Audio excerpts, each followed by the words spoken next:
चले राम त्यागा बने सो, अतुलित बल नर के हरि दो। बिरही इव प्रभु करत विषादा, कहत कथा अनेक संवादा।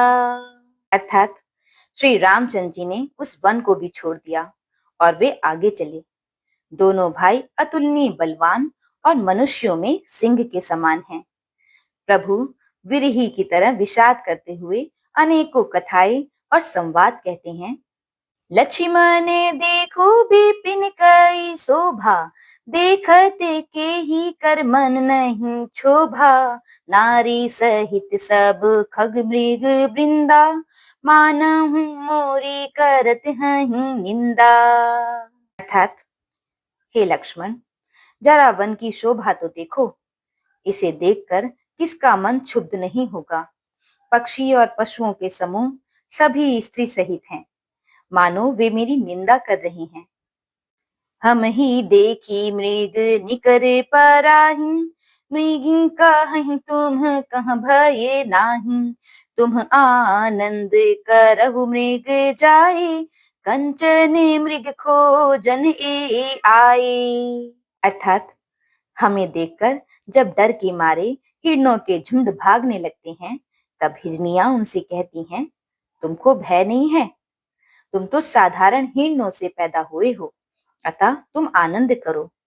ये तो सोने का हिरण खोजने आए हैं।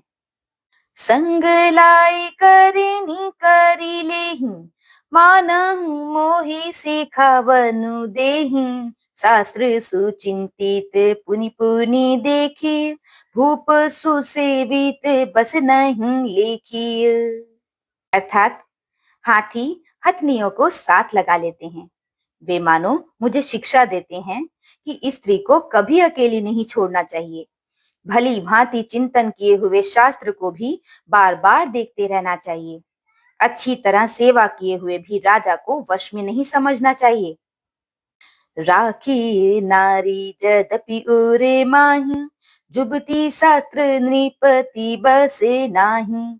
देखहु तात बसंत सुहावा, प्रियाहीन मोहि भय उपजावा।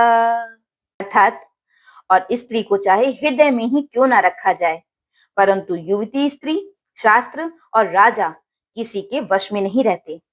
हे तात, इस सुंदर वसंत को तो देखो, प्रिया के बिना मुझको यह भय उत्पन्न कर रहा है। बिरह बिकल बलहीन मोहि, जाने सी निपट अकेल। सहित बिपिन मधुकर खग, मदन कीन्ह बग मेल। मदन कीन्ह बग मेल। अर्थात मुझे विरह से व्याकुल, बलहीन और बिल्कुल अकेला जानकर कामदेव ने वन, भौरों और पक्षियों को साथ लेकर मुझ पर धावा बोल दिया। देखी गयऊ भ्राता सहित, तासु दूत सुनी बात। डेरा कीन्हे मनहु तब, कटकु हटकी मन जात। कटकु हटकी मन जात। अर्थात परंतु जब उसका दूत यह देख गया कि मैं भाई के साथ हूँ, अकेला नहीं हूँ, तब उसकी बात सुनकर कामदेव ने मानो सेना को रोककर डेरा डाल दिया है। बोलो सियावर रामचंद्र जी की जय।